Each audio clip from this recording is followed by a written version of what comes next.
want to introduce Dr. Nympha Saunders, who's our president and CEO of the Central Georgia Health Systems and the Medical Center of Central Georgia. She has numerous experience in hospital administration and also business and clinical experience. She's a distinguished faculty that has been involved in teaching across many elite universities along the East Coast. She has also been awarded numerous awards. The most recent was the 2002. She was the Outstanding Citizen and Good Neighbor Award for the Red Cross, and she also was named by the South Jersey Magazine as the Woman to Watch in New Jersey for 2012. She is our fearless leader here at the Medical Center, and I think she is the one that is going to make our Medical Center the premier place for healthcare in Georgia. And so, Dr. Saunders. Thank you so much. I got it, I have it. Thank you so much, appreciate it. So when you become one of the women to watch in South Jersey and you're in the Soprano State, you move very quickly. And that's why I'm in Georgia. But kidding aside, I lived in Georgia for 25 years, so Georgia is home for me. So having been in New Jersey for 11 years after that, and having the opportunity to come back, it's an incredible blessing because Georgia is home to me. I have to tell you, this topic is really dear to my heart, just because as a former clinician, now don't put me in the clinical areas now because I'd be dangerous. I haven't practiced in a long time. As a clinician, you see so much of this, so much of this. And when you think about helpless people, helpless children, navigating through these challenges, it is really quite daunting. So it will be up to you and I, who are the guardians of society, the elders, so to speak, to watch over those who are incapable of taking care of themselves and the most vulnerable. So I am really excited. There's so many more people here today than last year, isn't it? So it just tells you that the level of awareness is really absolutely incredible. But before I kind of kick off and talk about some of the things that are really challenging for us, I do want to thank the Exchange Club of Macon. Without them, this will not be possible, and know that they are here today. Think about, for over 15 years, the Exchange Club of Macon has supported the Crescent House, which is not a shelter, by the way. It's a place, a safe haven for our children. And to have that commitment to make that successful for any organization going on 15 years is really no small feat and quite remarkable. So it is in that spirit that I welcome you here today, along with the Exchange Club of Macon, the Crescent Home, to really talk about the topic of the safeguarding of the children. So I thought I'd just kind of reflect or remind you on some of the statistics, because there's no better way to welcome people to this aggregation than to remind us why we are here. So think about, every year more than 3 million reports of child abuse are made in the United States, involving more than 6 million children. 6 million children. So think about, put that in your perspective. The average size of an American family is 4.5. Now, so if you're thinking half, why is there half? That would be the dog, the cat, and everything else, right? But think about it. So think about that in multiples of families. I came from a family of 8 children. So that's a different multiple. I haven't seen a family of 8 children except the one that you see in People magazine that has 25 children, whatever it is that they have. After 10, you stop counting, right? But think about the multiples of families where this is happening. That to me is more daunting. So if you're thinking of the average size of a family and you have 6 million children being affected by this, think about the multiples of family where this is happening. The United States has one of the worst records among industrial nations, losing on average between 4 and 7 children every day to child abuse and neglect. We're supposed to be the country of plenty. Why the disparities? It is also true if you think about equities of care across the United States. The United States has more disparities of care, not only in children but also adults. And the number one problem today is access to care. So when you think about right access to right care, right time, and right cost, you can't even worry about right care when you can't get access, right? So that's really daunting. Child abuse is a multifaceted problem including sexual, physical, emotional maltreatment, and neglect. A report of child abuse is made every 10 seconds. When you start thinking about this, reason why all of you are here, I said this last year, when we get together like this, we're preaching to the choir. You're the ones who have the heightened awareness. So if we take the multiples of how many of you, maybe there's 190 of 200 of you, and for every one of you, and I said this last year, we get 10 people to increase awareness about child abuse, then we would have the ability to be much more pervasive across the country. Child abuse occurs at every economic level. It doesn't have to be this concept of the poor. It cuts across ethnic and cultural lines, and within all religions and all levels of education. About 30% of abused and neglected children will later abuse their own children, continuing the horrible cycle of abuse. I don't know if there's parity here in terms of this concept. Have you ever heard the concept of you are the mother your mother was? So that may have some application to child abuse as well. As a mother and becoming a mother, sometimes I go, oh my gosh, I'm becoming just like my mother, how strict I am, So there is some transference there in terms of whether it's a cognitive transfer or an application transfer that is happening. The estimated annual cost of child abuse and neglect in the United States in 2008 is $124 billion. Maybe we should take that money into child care instead. Today in this country, one of those vulnerable groups are children not only in abuse but also access to health care. We shouldn't have problems about immunization and clinic issues, but it does have a lot of issues related to that. More than 90% of juvenile sexual abuse victims know their predator in some way. National statistics, and let me finish with this, indicate that 1 in every 4 girls and 1 in every 6 boys will be sexually abused before the age of 18. So let me then put that into a compendium set of information as a welcome and a challenge to you, but also to thank you in advance for what it is that you do and your commitment to our children. So as I welcome you today, I also welcome your advancement of this particular agenda and your commitment to have the multiples of people required to be able to be, for every one of you, get 10 more people to get this awareness and involvement so that we can someday, maybe in our lifetime, close to eradicate, if not fully eradicate, this sad flight. So with that, I welcome you to this organization. I actually have a question. I've never had a question when I've done a welcome.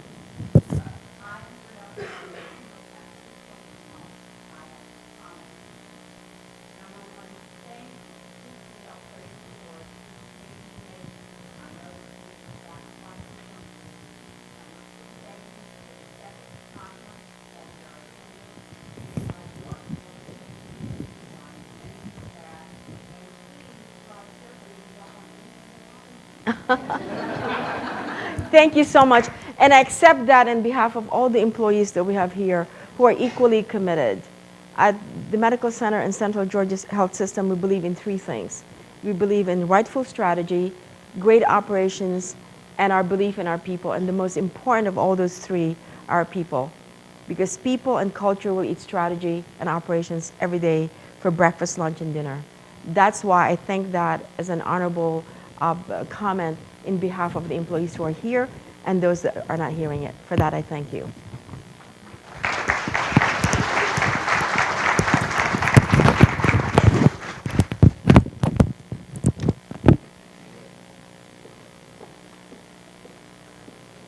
Next, I would like to introduce our mayor, Mayor Richard Rickard. He has, since the beginning of us trying to start the child abuse awareness,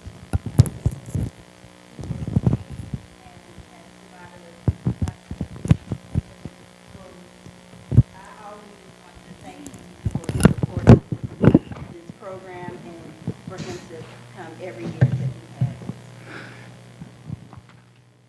Thank you very much. I am delighted to be here. I love being mayor of the consolidated government of Macon-Bibb County because it gives me the official status to extend official greetings, salutations, and commendations on behalf of a very grateful community. And then I would like to add a personal word at the end. So in my official capacity, greetings, welcome to Macon-Bibb County. If you have traveled from outside our borders, we are delighted that you are here. If you are one of those that live here in Macon-Bibb County, we're glad to see you. As far as salutations, you have many very distinguished people that are here with you, judges of the Superior Court, judges of the Juvenile Court that will join you later, and of course people in higher ranks with the Centers for Advocacy for Children, from the Crescent House and from the Exchange Club. To them, we say we salute you and we thank you for the role that you play. Finally, commendations. Let me commend everybody for doing what you do and to urge and encourage you to keep doing what you're doing. This is an important task, and we are a very grateful community that you have gathered here today to look into, to explore, to listen, to learn about, and to become more active in the area of child abuse prevention, treatment and prevention. Yesterday, interestingly enough, I attended a ceremony down at the new Juvenile Justice Center, which is only a couple of blocks away. And Judge Tom Matthews, who I think is going to be here later today and talk to you, was there yesterday, and he said what a tragedy it is that so many people have a misunderstanding of the Juvenile Justice Center. When they think of the Juvenile Justice Center, they think of juvenile delinquents and the punishment that has to be administered and discipline that has to be administered to juvenile delinquents and the problems that they have. But he said that the far more important work that they do is in the area of child deprivation. They find and are responsible for efforts to take children out of abusive situations, whether they are sexual abuse or physical abuse or emotional abuse, to take children out of abusive situations and to try to help them and get them restored into some area of permanency and protection. It was an eye-opening experience for me and a reminder to me of the role of the Juvenile Justice Center, and it kind of brings a new slant, if you will, on the term justice. Justice can have a double meaning, and here where you try to do justice by some of these innocent children that are being affected, it is a noble task. So here today, let me just say, as I commend you for what you're doing, let me add, as I say, a personal word of thank you. These children who cannot fend for themselves, who often are of tender years, have no voice other than yours. So as you learn about how to detect, how to treat, how to intervene in abusive situations, you are their hope. So I thank you very much for that. I do have a proclamation, and too much in my hand to read it. And I'd like to read this proclamation to you and to present it as a token of the appreciation that we have in the mayor's office and in this consolidated government for what you're doing. Whereas every child deserves to be cared for in a safe and nurturing environment, free from verbal, sexual, emotional, and physical abuse and neglect. And whereas safe and healthy childhoods produce confident and successful adults. And whereas child abuse and neglect can be reduced by making sure families have the support they need to raise their children in a healthy environment. And whereas children who are abused and neglected are more likely to engage in criminal behavior and struggle with drug and alcohol abuse, and a large number of these victims have difficulty maintaining healthy, positive relationships as adults and experience low self-esteem and feelings of worthlessness. And whereas we all have a responsibility as neighbors and community members to look out for one another and help keep each other safe from harm, and whereas effective child abuse prevention programs succeed because of ongoing partnerships created among social service agencies, schools, civic and religious organizations, law enforcement agencies, families, caregivers, and members of the business community. Now, therefore, I, Robert A.B. Rickert, do hereby proclaim April 2014 is Child Abuse Awareness Month in Macon-Bibb County, and I urge all citizens to commit to ending the cycle of child abuse and neglect by working together to support the children of our community. In witness whereof, I have hereunto set my hand, seal of the consolidated government, to be affixed this first day of April 2014, and that's no April Fool's joke. And I've signed this and would like to present it at this point. Thank you very much, and I'm delighted to be here with you. I would next like to introduce Mr. John Irwin, who is the president of the Exchange Club of Macon. Thank you. I wish we weren't here. I wish we weren't having this symposium today. I wish child abuse didn't exist.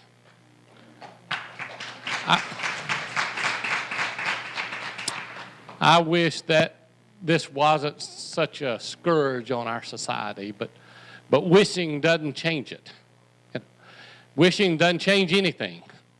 Thank you for caring. Thank you for coming. Thank you for sharing.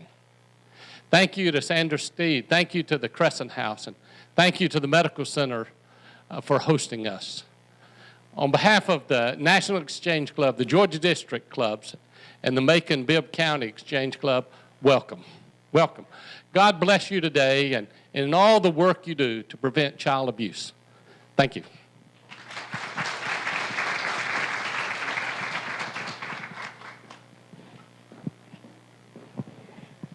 And now I will introduce Lisa Glisson, who is the president of the Georgia District Exchange Club Child Abuse Prevention Foundation.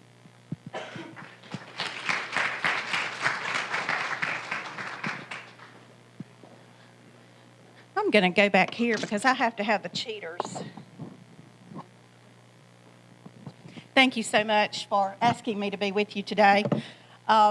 I heard last year was a tremendous success, and I apologize that I was unable to be here then, but I was thrilled that I was invited to come this year. I want to give you a little bit of background and history timeline about the Exchange Club, where we started, where we've come, and where we are now. The National Exchange Club was formed in Detroit, Michigan in 1911, and our national headquarters is located in Toledo, Ohio. The first exchange clubs in Georgia were chartered in 1923, and Macon was one of those first clubs in Georgia, and we're so proud of them. The prevention of child abuse became the national project of exchange in 1979, and the Georgia Foundation for the Prevention of Child Abuse was formed in 1999 to help the exchange clubs across Georgia and their affiliates with their projects. At the 100th birthday celebration in Detroit in 2011 at the National Convention, a partnership was signed and entered into with Darkness to Light out of South Carolina. The exchange clubs across the 50 states and Puerto Rico have been making a difference in the lives of children since 1979, and we're so proud of that. And as you indicated, we're sorry that we're needed. We do hate that, but we're so glad we're here and able to do this. Of the estimated 10 million people in Georgia, 2.5 million of those are under the age of 18. We have an obligation to those children to try to help them grow up to be happy, healthy, productive citizens. And if you aren't motivated by that, we know the almighty dollar drives a lot of buses. Think of the economic impact this has on your community, this state, and this nation. In a community with an estimated population of 50,000, over the course of a lifetime, with projected inflation, just in 50,000, you're looking at an economic impact of over $400 million. Tremendous amount. It's so disheartening to pick up our local papers and see the headlines. I know just in the last 2 weeks in my community of Statesboro, father indicted for murder of a 4-month-old infant son last November. 4-month-old died of asphyxiation. 2 weeks ago in my hometown of Eastman, which is not far from here, a father and his girlfriend were arrested and charged with cruelty to children. The charges were later upgraded to cruelty to children and felony murder. The charges against the girlfriend were upgraded to cruelty to children and malice murder. And that was just in 2 fairly small towns within the last 2 weeks. And I'm sure you have seen headlines like that in your community, as well as, not to mention what you see on the national news. And those of you who work with this issue on a day-to-day basis see it every day, even though you don't see it in the headlines. You live it every day. And we thank you for what you do.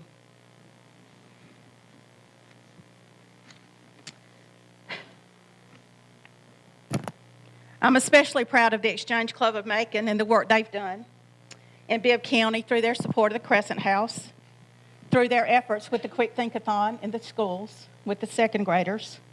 And yes, I firmly believe we are making a difference. April is a very special time of year for us as we celebrate Child Abuse Prevention Month, the Believe in the Blue and Blue Monday. The blue ribbon, each of you have a little plastic blue ribbon in your little plastic bag that you got outside. I don't know if you found it yet or not.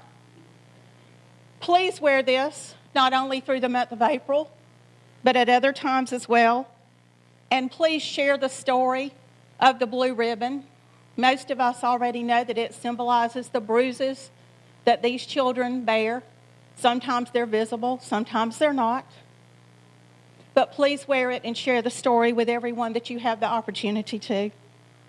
Thank you so much for taking the time out of your busy schedule to be with us today and for the work that you do for the children of Georgia.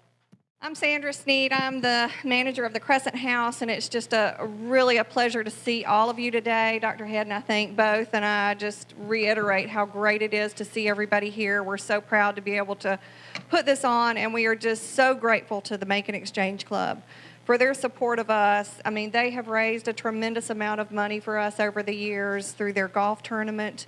I don't know how many of you in here remember Lamar Taylor, but it's the Lamar Taylor Memorial Golf Tournament. We owe a huge debt of gratitude to him. So we're just grateful to see everybody today. Just a couple of little housekeeping things. Bear with us. We're still fairly new at this. This is our 3rd year doing this. We've grown from the first year of a room full of people, I think, of maybe 20, to last year we had, I think, how many did we have? 80, something like that. So we've got a fabulous group today, and we're so thankful for y'all to be here and come and to share with us today, and all the speakers. We look forward to hearing them and everything. So we have a little agenda in your packets that should talk about what rooms each of the sessions are in today. I think we will have plenty of room. I stressed a little bit about whether or not we'd have enough room in all the rooms for everybody, but I think we'll be good. Throughout the day today, we do have access to, in this whole area, to room 1, 2, 3, and room 8. So at any time, room 1 and room 2 will not really be used for sessions. So if you just need a quiet place to go to check emails or whatever, you can feel free to use those rooms.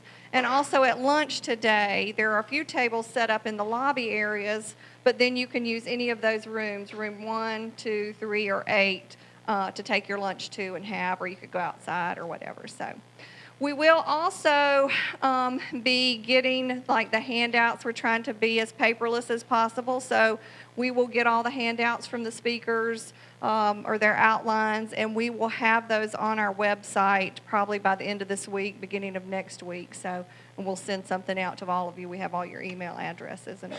So